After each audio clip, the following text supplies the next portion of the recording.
Dear viewers, learning occupies a very important place in our life. Most of what we do or do not do is influenced by what we learn and how we learn it. Learning, therefore, provides a key to the structure of our personality and behavior. An individual starts learning immediately after his birth, or in a strict sense even earlier in the womb of the mother. Experience, direct or indirect, is found to play a dominant role in molding and shaping the behavior of the individual from the very beginning. When he touches a burning matchstick, the child gets burnt, and the next time when he comes across a burning matchstick, he loses no time in withdrawing from it. He learns to avoid not only the burning matchstick, but also all burning things. When this happens, we say that the child has learnt that if one touches a flame, one gets burnt. In the same way, from some other experience, he may conclude, for instance, that green apples are sour, barking dogs seldom bite, a bird in hand is better than two in the bush, be very cautious in believing strangers. All these conclusions derived from experiences, direct or indirect, bring about a change in the behavior of the individual. These changes in behavior brought about by experience are commonly known as learning. In this way, the term learning, broadly speaking, stands for all those changes and modifications in the behavior of the individual which he undergoes during his lifetime. Now, let us see the meaning of learning. The knowledge we acquire, the language we speak, the habits, attitudes and the skills developed in us are all due to learning. Psychologists define learning as a relatively permanent change in behavior which occurs as a result of activity, training, practice or experience. This definition of learning has three important elements. Learning results in change in behavior. It is a change that takes place through practice or experience. Before it can be called learning, the change must be relatively permanent. It must last a fairly long time, but behavior changes brought about by fatigue, drugs, illness, warm up are transitory in nature, and hence they are not included under learning. Thus, learning could be defined more simply as profiting from experience.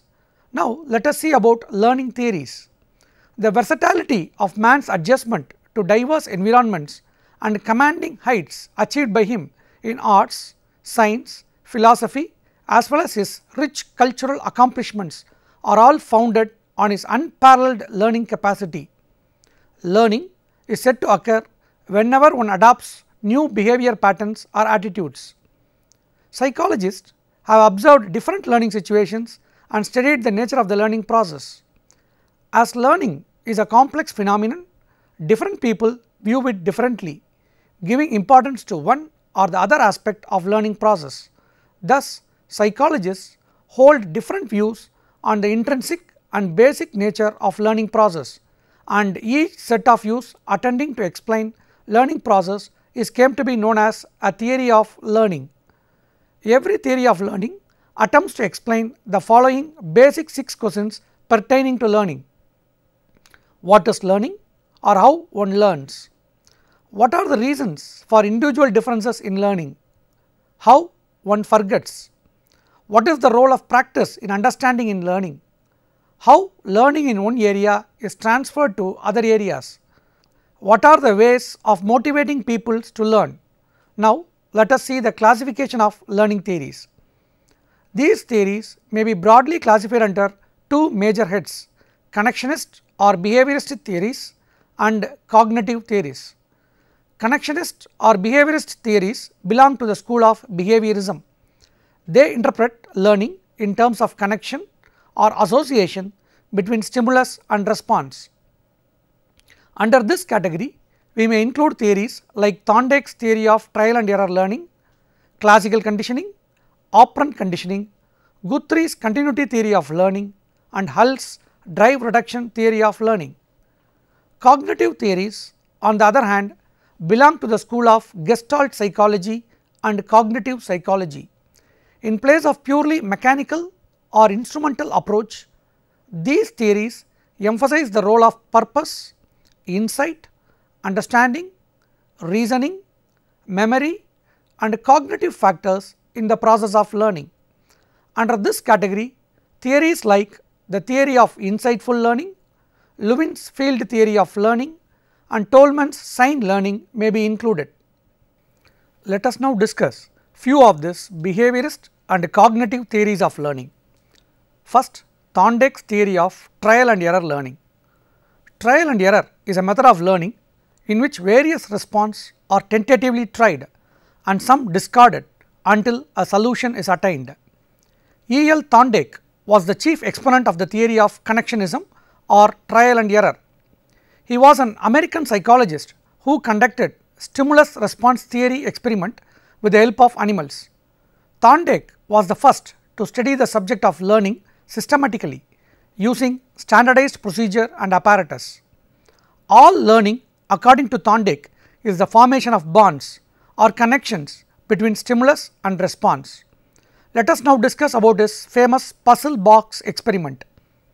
Thorndike's experiment on cat in the puzzle box is widely known and often quoted in psychology of learning.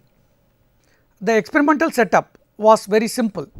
An angry cat was confined in a puzzle box and outside the box a dish of food was kept.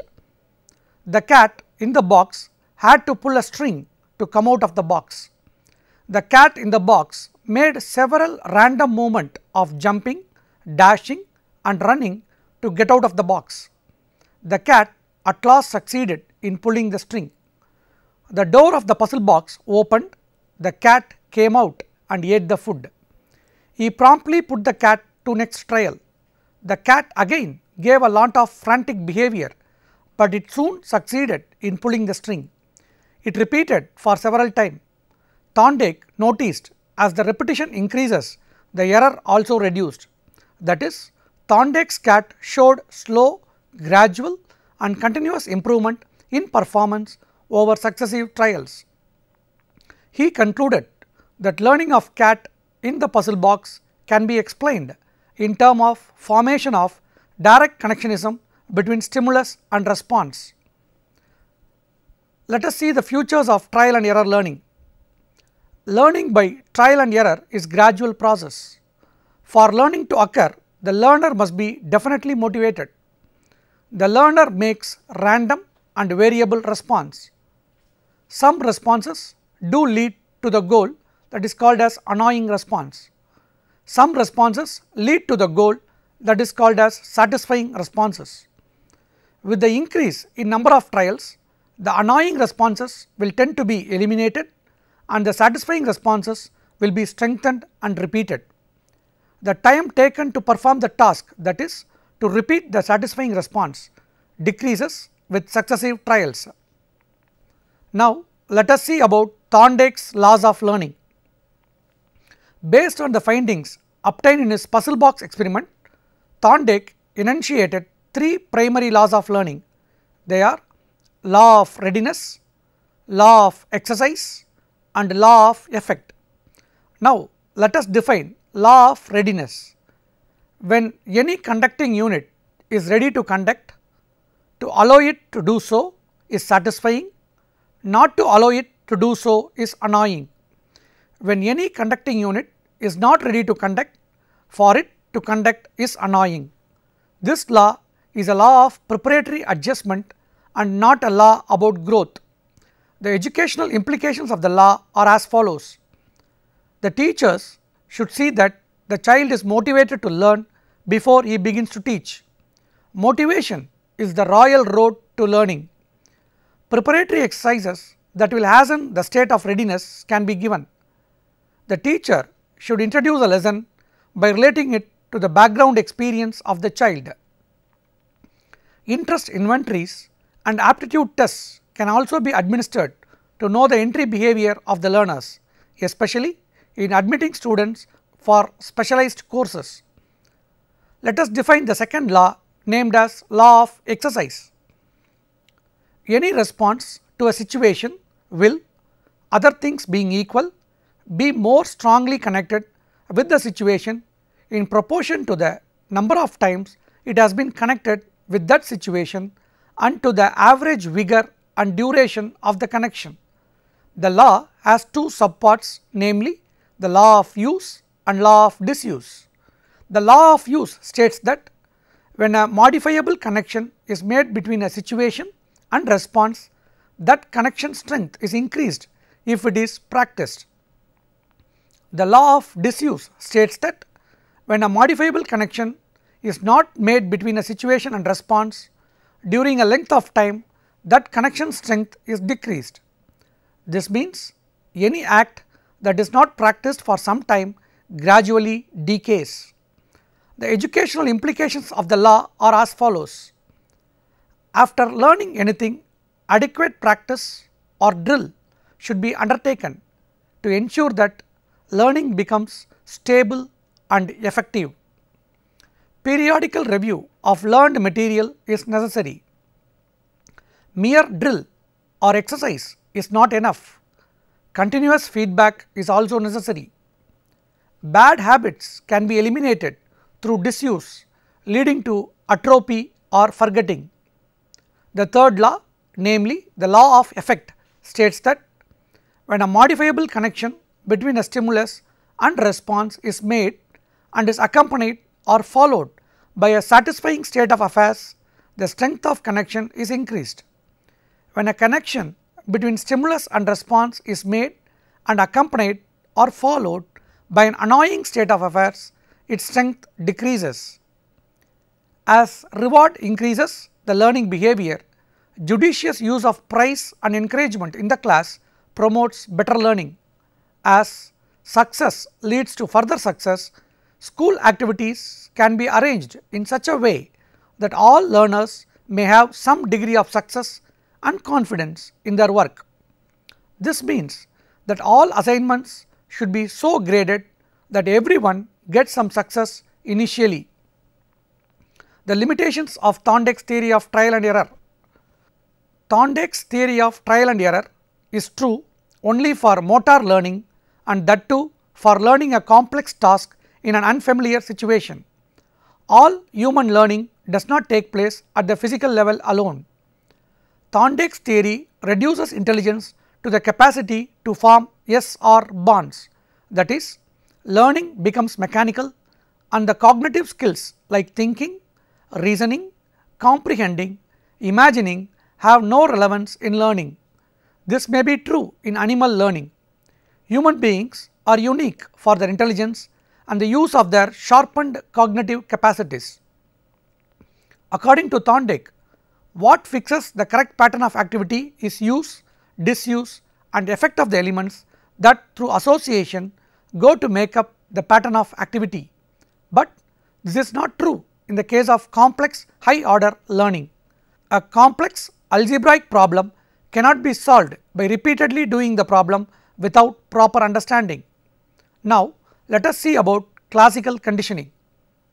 In 1904, Russian psychologist Ivan Pavlov, during his experimental work of dog's digestive process, accidentally noticed the secretion of saliva in the dog on the sight of food or hearing the steps of the caretaker.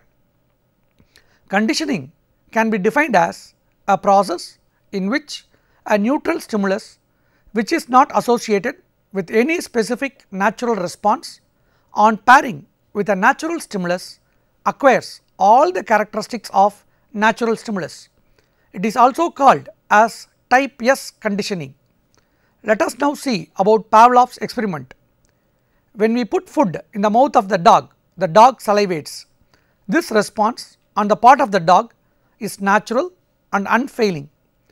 Food is called the unconditional stimulus, represented by UCS, and the salivation by the dog is called unconditional response, UCR. Food is called UCS and salivation is called UCR because the response depends upon no special condition and it is unlearned and implies no preconditions. During his experimentation on dogs, he presented food a few seconds after ringing a bell. At first, the dog did not exhibit any specific response hearing the ringing bell. Sometimes it may turn round towards the direction of sound, raise the ears or indulge in barking, but not salivate. But when it started taking food, it salivated. This showed that the bell is a neutral stimulus, as it is not capable of eliciting any specific response. This is the first stage of the experiment. When the experiment of pairing the bell sound, that is the neutral stimulus, with the presentation of food, that is the natural stimulus, for about 15 days continuously, it was noticed that the dog started salivating even on hearing the bell sound, well ahead of seeing the food. Now, the bell sound has acquired the capability of eliciting a specific response, that is salivating for it.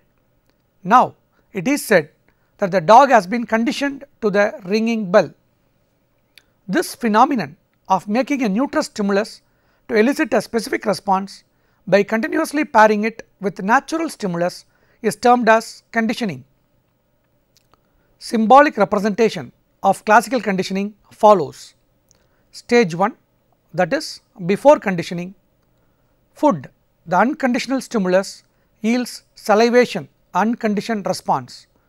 The ringing of the bell, conditioned stimulus, gives no specific or unique response. Stage 2, the process of conditioning. Bell sound, conditioned stimulus, plus food, the unconditioned stimulus, gives salivation, a conditioned response. Stage 3, after conditioning, bell sound, the conditioned stimulus, gives salivation, the conditioned response. If CS, that is the sound of the bell, is not followed by UCS, that is food, for few days, it means there is no reinforcement. A stage comes when the dog stops to secrete saliva. This process is known as extinction. The classic example for conditioning is that people bring down wild pigeons, usually sitting on high towers, by employing domesticated and trained pigeons. Conditioning appears to be the simplest type of learning and the basis for further and more complex types of learning. Conditioning appears to be an important means of learning among animals and human beings too, particularly in childhood. Simple patterns of behavior, learning of words and their associated meanings, new emotional responses may all be satisfactorily explained using the concept of conditioning. Now, let us see the educational implications of classical conditioning. Classical conditioning is used in language learning by associating words with pictures or meanings. It can be used to develop favorable attitude towards learning, teachers, subjects and the school.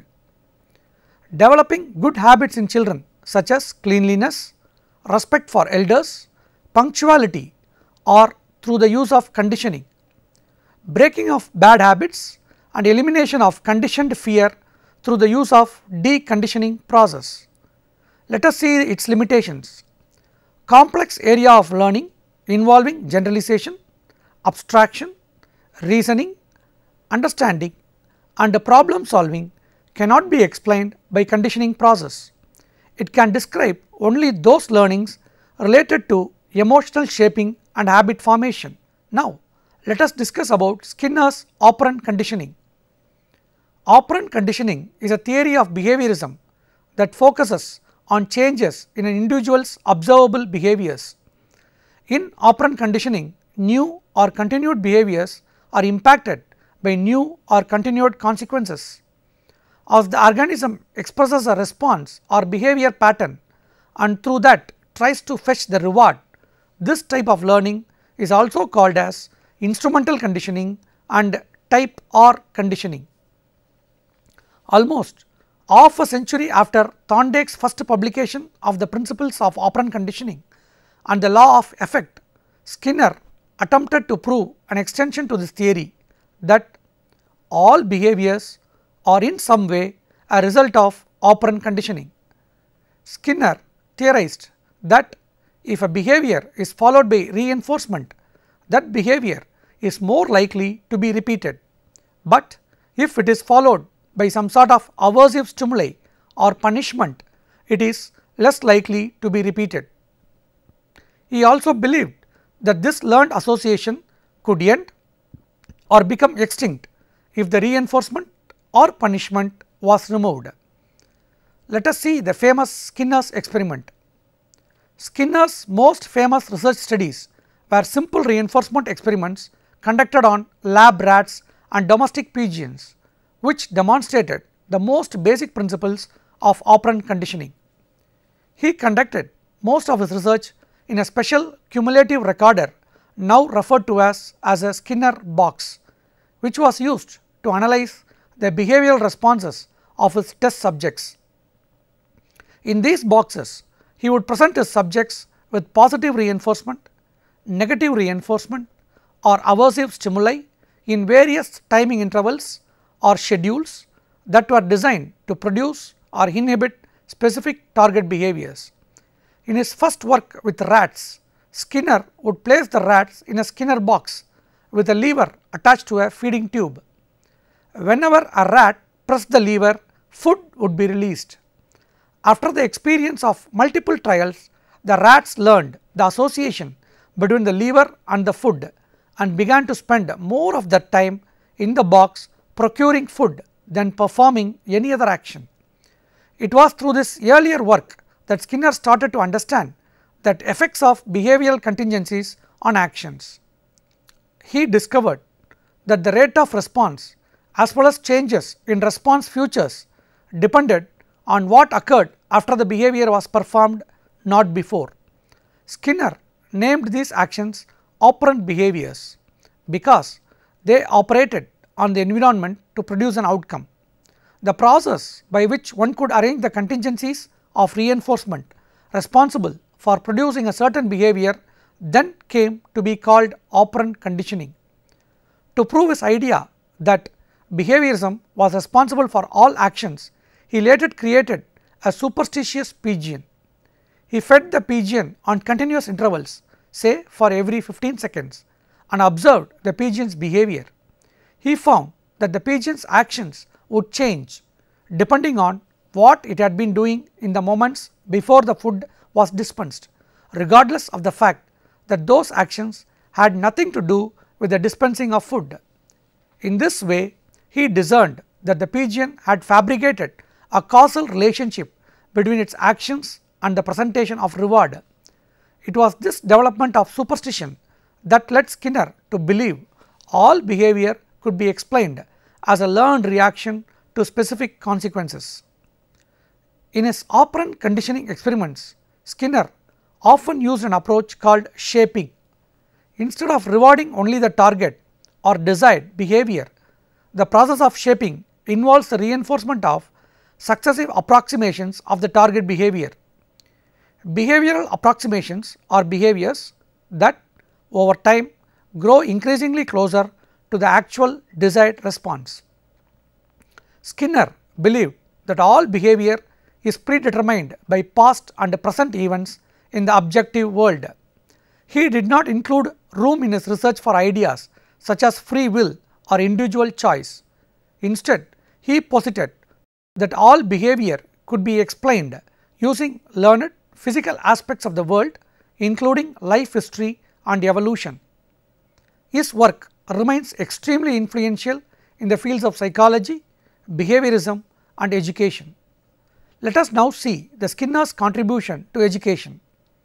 Skinner's operant conditioning theory has found application in education in the following ways: individualization of instruction, program learning, teaching machines, computer assisted instructions have their basis in the Skinner's theory of reinforcement of selective process. Behavior modification techniques, use of instructional objectives, performance contracting, learning for mastery and teacher effectiveness training. Let us now see about the Gestalt theory of insight learning. Gestalt is a German word, means whole, pattern or configuration. According to Gestalt psychology, the whole is always greater than the sum of the parts. The parts do not have any meaning outside the whole. For example, when we analyze the following figure in terms of the components, it may appear to consist of a straight line, two dots and an arc, but when we perceive the picture globally, it immediately becomes meaningful by reminding us the picture of a human head. We organize the individual parts so as to form a meaningful pattern, and the whole conveys a new meaning.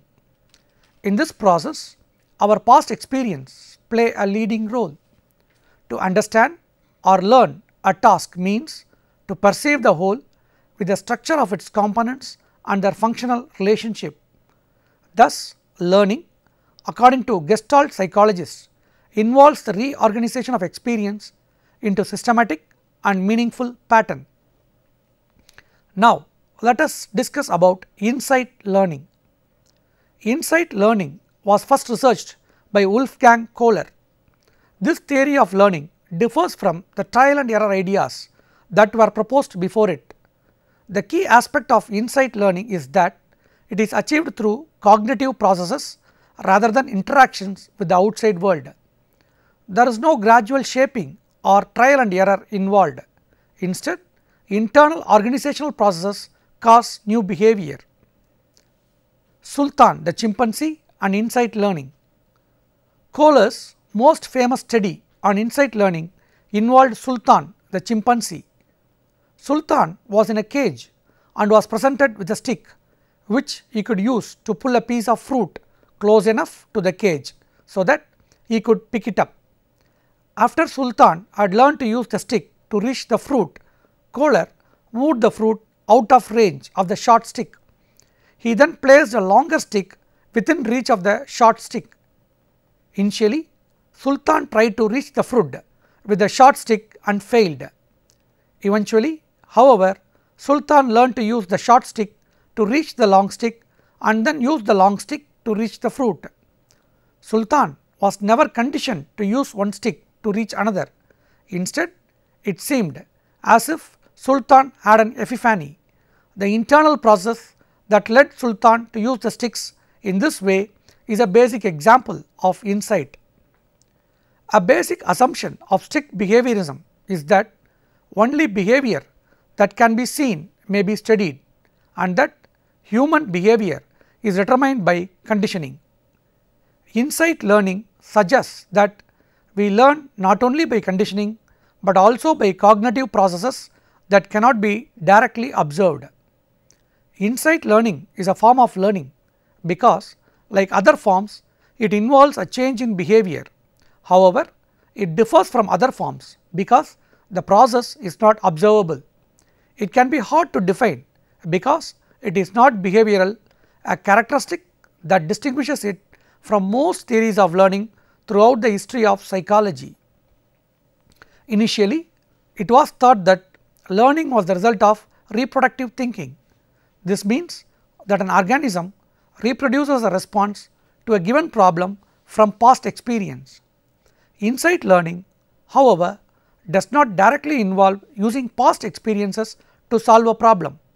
While past experiences may help the process, an insight or novel idea is necessary to solve the problem. Prior knowledge is of limited help in these situations. In humans, insight learning occurs whenever we suddenly see a problem in a new way, connect the problem to another relevant problem or solution, release past experiences that are blocking the solution, or see the problem in a larger, more coherent context. Let us now see the educational implications of insight learning.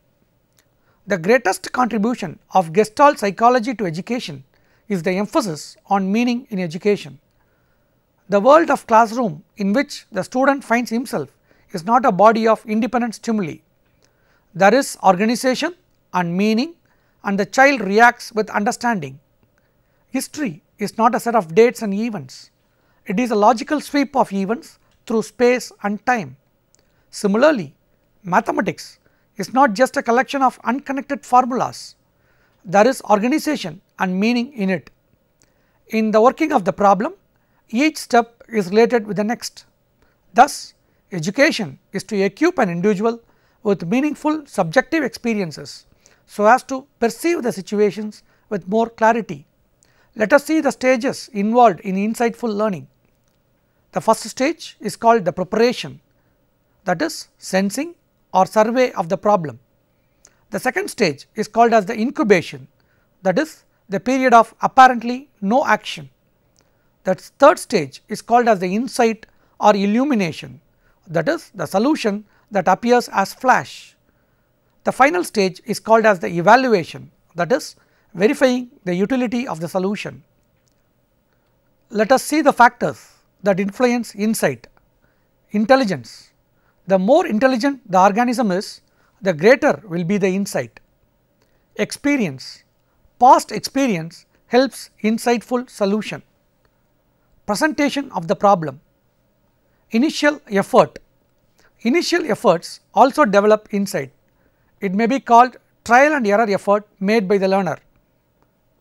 In summing up, learning is defined as a process that brings together personal and environmental experiences and influences for acquiring, enriching or modifying one's knowledge, skills, values, attitudes, behavior and worldviews.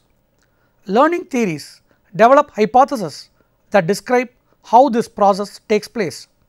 The scientific study of learning started in the earnest at the dawn of the 20th century. The major concepts and theories of learning include behaviorist theories, cognitive psychology, constructivism, social constructivism, experiential learning, multiple intelligence and situated learning theory and community of practice. In this lesson, we have discussed so far on the classification of learning theories, Thorndike's trial and error learning, classical conditioning, operant conditioning and Kohler's insight learning. Thank you.